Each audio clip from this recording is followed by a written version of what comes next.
Saudara-saudari yang terkasih, ketika berbicara soal ketakutan, tentu itu menjadi perasaan manusiawi yang dialami oleh setiap dari kita.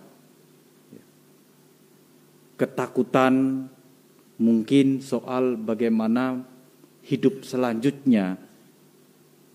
Ketakutan apakah ini berhasil atau tidak ketika memulai sebuah usaha, pekerjaan atau karir.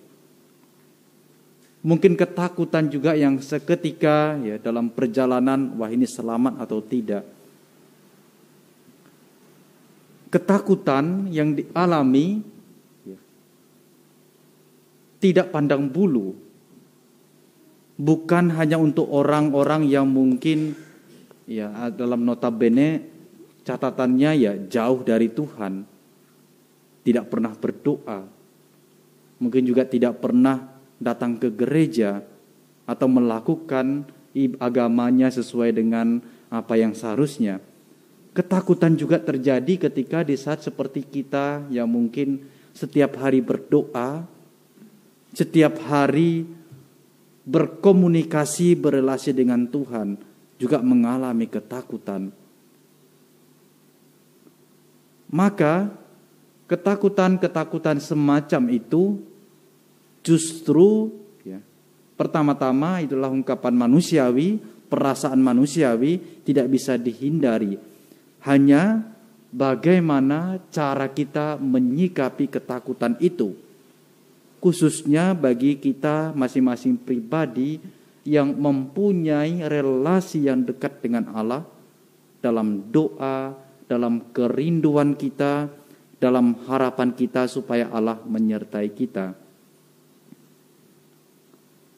Ketika kita mengalami ketakutan, ingatlah bahwa Tuhan tidak diam.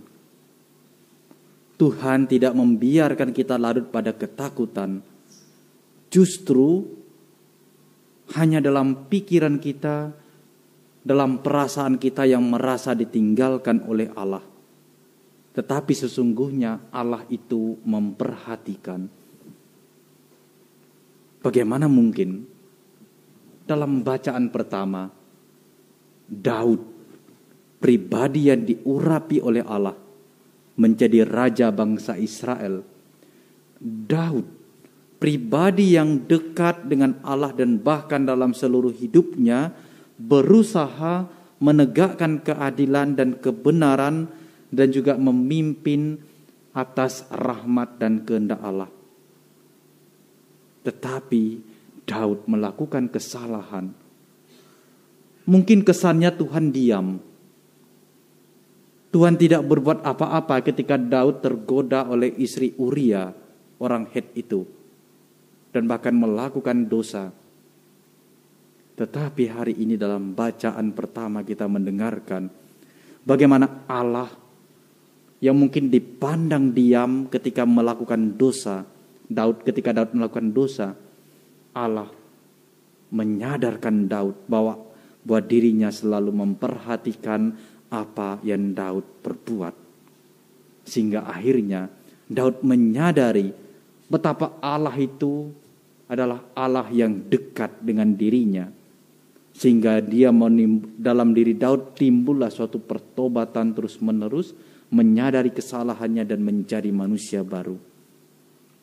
Demikian juga dalam bacaan Injil, murid-murid, mereka mengalami ketakutan yang luar biasa ketika badai itu mengamuk.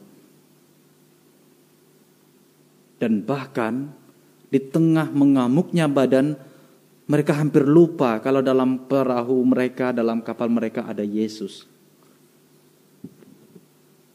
Saudara yang terkasih,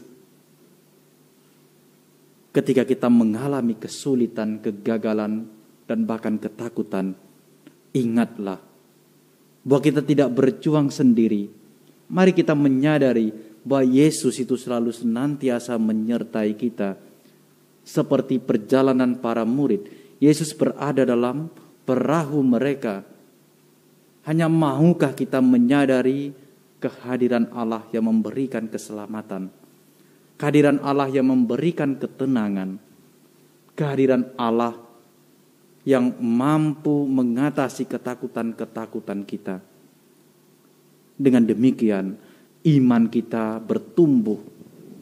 Bukan saja karena hal-hal baik yang kita terima, tetapi juga karena hal-hal buruk, seperti ketakutan, kegelisahan, di mana iman itu bertumbuh atas kesadaran bahwa Tuhan menyertai perjalanan hidup kita.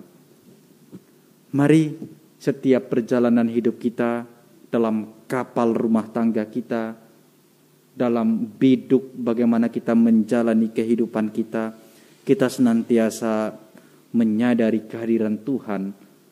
Kendati Dia terkadang diam, tetapi Tuhan memperhatikan hidup kita. Tuhan memberkati. Amin.